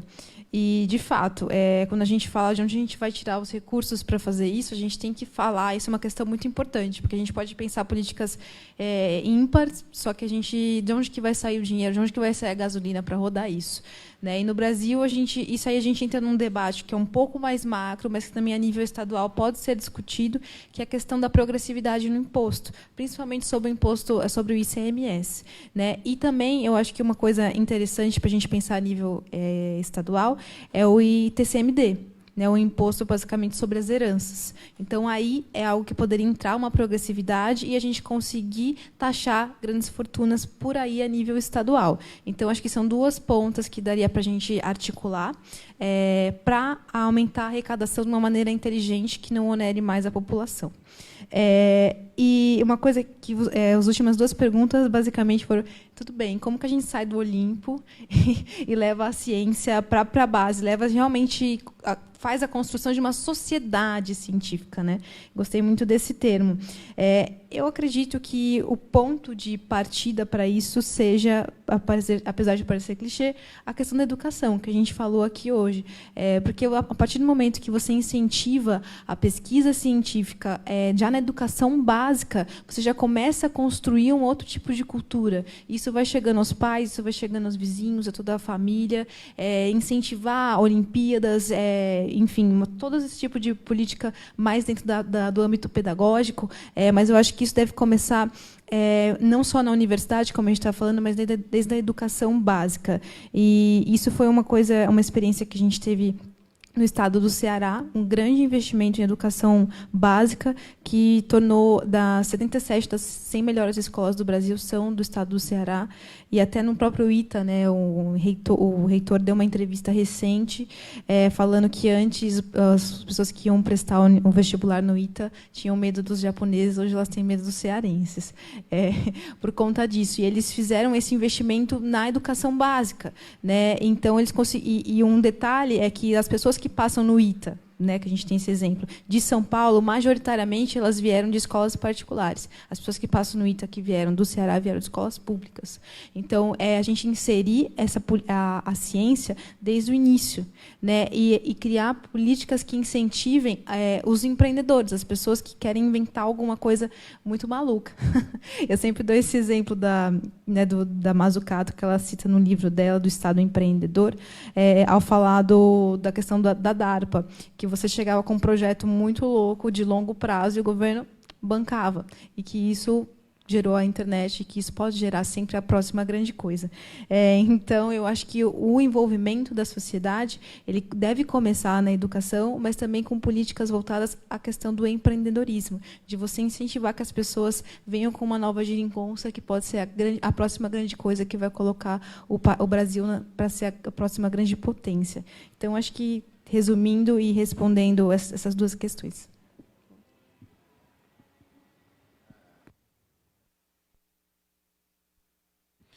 Bom,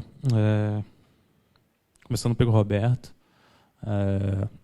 a Malu falou, né, questão tributária, e eu também não vou me arriscar muito na questão tributária, porque eu conheço pouco de economia e tenho muito a aprender. Mas essa questão e isso a gente tem visto a maioria dos pré-candidatos à presidência do campo da esquerda falando de taxar grandes heranças, taxar quem já é mais rico, né, a taxação progressiva, né, e a gente desonerar a classe média, os pobres. E então acho que essa questão tributária é importantíssima, e a gente tem que discutir, com certeza. Bom, em relação a trazer eu comecei a minha fala, né, falando em relação a gente aproximar o cientista da sociedade, que é algo que eu me dedico há um bom tempo, e também concordo com a Malu da educação científica. A gente teve um momento de educação ambiental, né, que a gente tinha que, pelo menos a minha geração, a gente tinha que ser educado a não jogar lixo no chão, umas coisas assim. E agora acho que a gente chegou no momento de ter uma educação científica mesmo, a gente começar a incentivar que as pessoas, desde pequeno, se interessem por ciência, né, incentivar a curiosidade, é uma coisa. E a gente até estava falando de reforma do ensino médio e ensino básico de uma forma geral.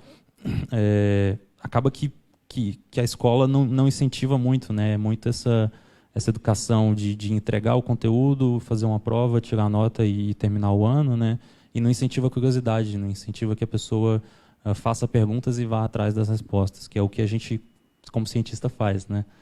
A gente só é uma criança adulta fazendo pergunta e com os equipamentos mais legais para conseguir as respostas.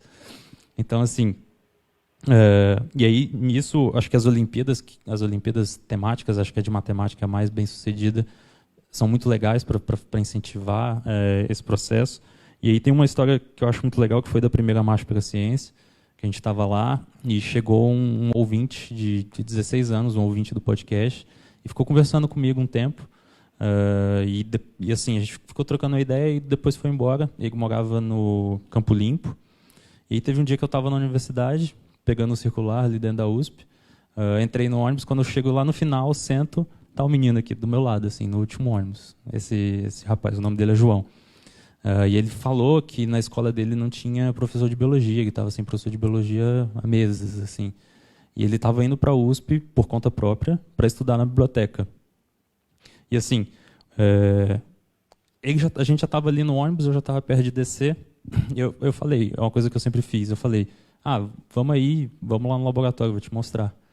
Aí ele foi comigo, assim, a gente entrou, eu fui mostrando todas as coisas, apresentei as pessoas, e é um laboratório até simples, tinha umas coisas, uns equipamentos legais, e foi muito curioso, ficou muito marcado, porque quando a gente saiu do laboratório, ele saiu com um sorrisão assim no rosto, ele virou para mim e falou assim, cara, esse é o melhor dia da minha vida, velho. Obrigado, eu quero ser cientista, eu vou estudar, vou passar por cima das dificuldades para ser cientista e estar aqui um dia, sabe? E eu, deu um baque, assim, eu pensei, poxa, esse negócio aqui é tão banal pra gente, todo dia a gente entra e sai daqui, e para um garoto de 16 anos que não teve as mesmas oportunidades, é a coisa mais fantástica que ele já viu, né? Então, a gente tem que investir em educação, na educação científica, aproximar a universidade, da sociedade de uma forma geral. E nesse ponto, eu acho que é isso. E aí a questão, a última pergunta, né, que foi em relação à articulação das sociedades científicas conosco e com os partidos, né? A gente comentou SBPC, a ABC tem uma entrada muito boa com alguns partidos e com alguns políticos. A gente viu isso muito evidente na aprovação do Marco Legal da Ciência, que foi em 2016, que foi aprovado por unanimidade e teve uma articulação muito interessante. E depois tiveram vários vetos que praticamente não serviu para nada, o Marco. E assim, eu particularmente tenho uma relação boa com os nossos representantes das sociedades, mas a gente, pelo menos no meu caso, a gente não tem tido a gente se dá bem, mas não tem uma aproximação muito grande, por exemplo, da gente articular questões juntos, mesmo porque a gente está num processo inicial, né? Acho que são as primeiras vezes que a gente começa a ter vários candidatos. Eu estava até conversando com a Mariana mais cedo, a gente tem 5 candidatos agora, que são cientistas, que se declaram cientistas. E a gente está começando a avançar nisso. Então, talvez tenha alguns comportamentos que ainda não eram tão comuns, que a gente tem que começar a quebrar. E eu acho que uma coisa que a gente tem que quebrar é esse preconceito com o partido político, né? Não é porque você é filiado que você se resume ao partido, né? A gente pensa diferente. É só um grupo de pessoas, igual qualquer outro grupo, onde todo mundo discorda e estão tentando fazer alguma coisa junto. É bem isso, assim. Mas eu acho que a gente vai começar a ter mais essa relação das sociedades com os partidos e com as pessoas que estão fazendo política no meio científico.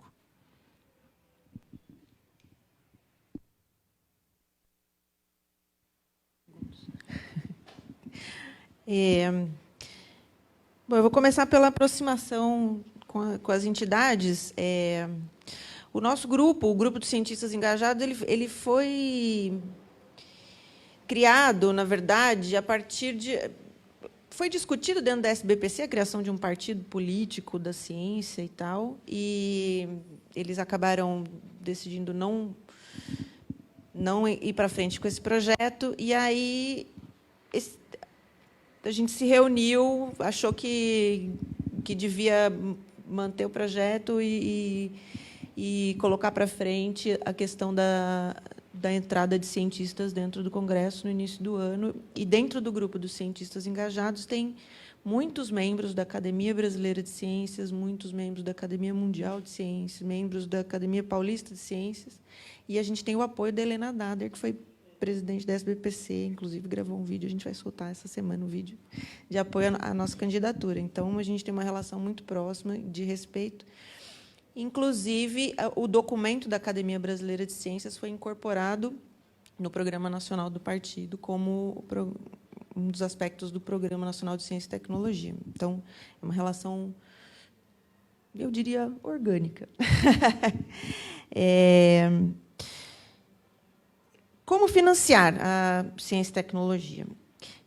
Primeiro tem o financiamento público, certo? E aí, no Estado de São Paulo, a nossa proposta é separar uma parte dos royalties do petróleo do Estado de São Paulo para financiar a ciência e tecnologia, rediscutir a dívida do Estado de São Paulo, porque a dívida do Estado de São Paulo é com a União, certo? Então, assim, uma discussão que pode ser feita, se discute para reduzir a carga anual do pagamento dessa dívida, e uma parte desse recurso pode ser dirigido para a ciência e tecnologia. E a questão da taxação das grandes fortunas está dentro do programa do Walter Neves para deputado federal. Então, obviamente que eu apoio, mas eu não sei como é que pode ser feito isso aqui dentro do Estado de São Paulo. É uma questão mais federal. No setor privado, tem um economista liberal, que eu nem gosto muito dele, mas é um manual de economia que o pessoal estuda aí na faculdade de economia, que chama Mankiw. Ele fala uma coisa que eu achei interessante. Ele fala o seguinte: tem algumas formas de você obrigar o setor privado a fazer alguma coisa, o Estado obrigar o setor privado a fazer alguma coisa. E eu vou citar aqui 3. Ele fala 2, mas eu vou falar 3. Ele fala o seguinte: você pode fazer através obrigação, ou seja, você obriga o setor privado a fazer uma determinada coisa, e aí eu vou puxar para a questão científica. Dentro do...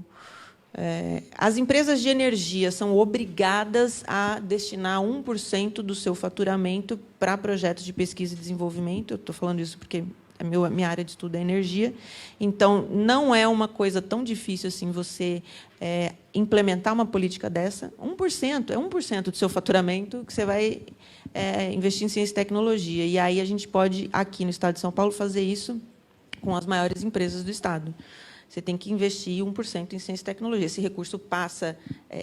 o projeto tem que ser aprovado por uma instituição governamental. Então, não é, a empresa não investe no que ela quiser, ela tem que ser aprovado por uma instituição governamental. E aí é uma parte do investimento. Existe uma outra forma de você estimular as empresas a fazer isso, que é através do... Não é uma obrigação, mas é um estímulo. Aí é através de isenção fiscal. Uma das coisas que foi falada no domingo, lá no debate Conhecer, e essa já era uma questão que eu já tinha discutido com a Maiana Zatz, que é lá da Biologia, que é o seguinte, ela fala o seguinte: o Instituto Serra Pilheira, que é o Instituto Moreira Salles, está destinando 1 milhão, se eu não me engano, de reais para a divulgação científica esse ano.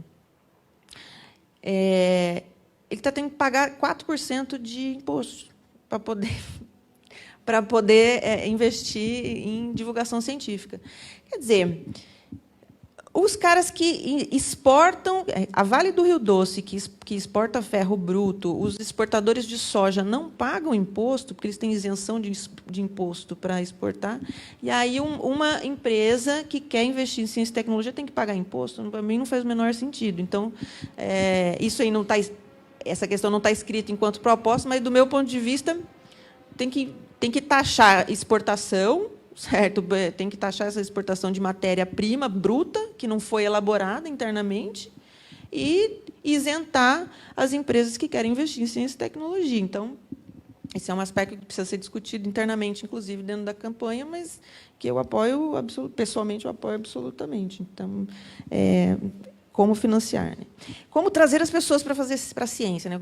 Sociedade científica. Tem algumas propostas nesse sentido. Uma delas é do Walter Neves.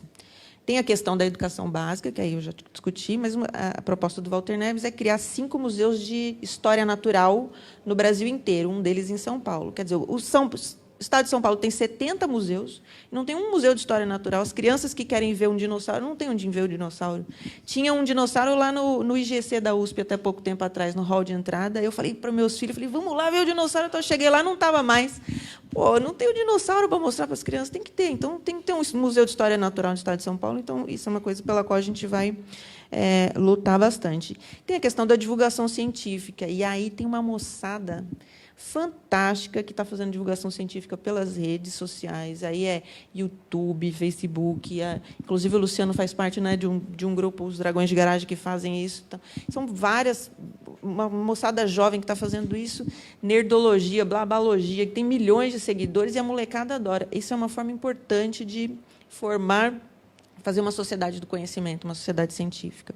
Então, divulgação, escolas, e aí a questão das Olimpíadas é importante também, está dentro do nosso programa, o estímulo para as escolas públicas participarem de Olimpíadas, porque já existem algumas Olimpíadas, mas as escolas não têm estrutura para participar. Então, o Estado tem que financiar equipes específicas. Recentemente, uma equipe de física da UFABC ganhou o 3º lugar num torneio internacional, sem nada de grana. Eles conseguiram... A própria universidade pagou uma parte da viagem deles, mas foi muito pouco. Então, eles estão precisando muito de ajuda. O pessoal aí, quem quiser financiar a ciência, a equipe de física da UFABC está precisando de... Exatamente. Então, a equipe de física está precisando de ajuda financeira para ir para... Essa foi a 2ª vez que eles participaram do torneio. Na primeira vez, eles tiraram o 11º lugar. Na segunda, ficaram em 3º, atrás da França. Né? Eu estive lá no laboratório deles, eles são muito gente boa. E também estão querendo criar um blog e tal. Inclusive, diga de passagem, gosto muito da UFABC. Patentes, indústria e universidade. Patente é uma questão que tem que ser discutida no Brasil. O acordo que a gente assinou na década de 90 é um acordo criminoso. o Brasil sai perdendo, porque a burocracia interna para poder fazer uma patente é enorme, gigantesca. Tem que pagar R$100 mil para fazer uma patente dentro do Brasil. Fora do Brasil, as empresas, dos Estados Unidos, por exemplo, é $10 mil, $20 mil, você tira uma patente. Os caras vêm aqui, os pesquisadores internacionais sabem mais sobre a nossa biologia e nossa biodiversidade do que a gente, isso não pode, e também a gente não pode permitir, tem que brigar com todas as empresas que patenteiam conhecimentos tradicionais brasileiros e recursos biológicos brasileiros. Então, patente é uma questão que sempre tem que ser discutida. Patente na universidade. Só para terminar aqui, eu queria... Um negócio que eu fiquei sabendo ontem, inclusive, que eu achei fantástica. A universidade, o pessoal da Universidade de Santa Catarina, um grupo de engenheiros da Universidade de Santa Catarina criou uma empresa, saiu da universidade, fez o desenvolvimento científico, tecnológico dentro da universidade, saiu, criou uma empresa. E estão produzindo tecnologia. Tem uma empresa no Rio Grande do Sul que chama VEG, que é quem está fazendo os eletroímãs do laboratório Sirius, o mega eletroímã, também ninguém achava que eles iam conseguir fazer, tá? O Brasil ia conseguir fazer um negócio desse, acabou de entregar o eletroímã do laboratório Sirius. As empresas públicas investem em ciência e tecnologia. Embrapa, Embraer, que agora, né? Bom, Embraer, Petrobras, tem uma empresa chamada Embraco, que é de compressores. O IPT, vocês sabiam que o IPT foi quem desenvolveu o motor etanol na década de 70 e deu a tecnologia para as indústrias automobilísticas internacionais, né? Não comprou, não vendeu. Então, só para terminar aqui, eu acho que não faltou nada. Faltou alguma coisa? Não.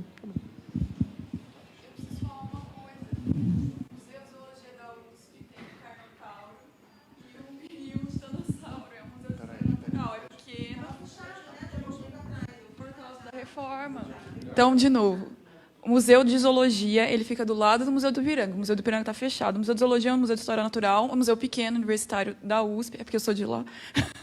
E Avenida Nazaré, 481, metrô Alto do Ipiranga.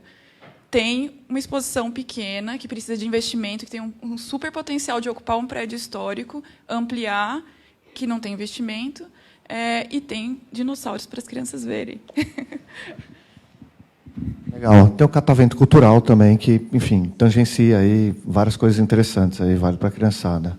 Então, considerações finais aqui, já agradecer bastante a presença de vocês, acho que foi um debate super construtivo, né, produtivo, super respeitoso, cordial e um debate bem legal. Acho que 2 minutos para considerações, que vocês estão iniciando uma caminhada aí, que a gente sabe que é uma ladeira acima, né? Enfim, então, o que vocês pensam da campanha, das possibilidades e dessa caminhada aí, aonde vocês esperam, enfim. Bom, a gente está se candidatando pela primeira vez, tanto eu quanto o Walter, mas a gente está com uma chance bem grande de ser eleito, especialmente porque o partido pelo qual a gente está saindo não tem outros grandes nomes que tenham votos que vão inviabilizar a nossa campanha. Então, a expectativa é que a gente consiga eleger deputados federais com 30 a 40 mil votos e estaduais com 20 a 30 mil votos, o que é difícil, complicado, vai dar trabalho. Estou 24 horas por dia fazendo campanha na internet, em todos os lugares. Quem quiser convidar a gente para fazer debate, palestra, estamos aí. Final de semana, de manhã, de tarde, de noite. Mas a gente tem uma chance bem boa de conseguir se eleger. E aí, a partir disso, o céu é o limite, porque a ideia é manter esse projeto, cientistas engajados, cada vez mais cientistas pesquisadores dentro do Congresso Nacional, dentro das Assembleias Legislativas. Daqui a 2 anos tem vereança por aí, então, continuar. Curtam cientistas engajados no Facebook, Instagram, WhatsApp, ou em todas as mídias e redes sociais.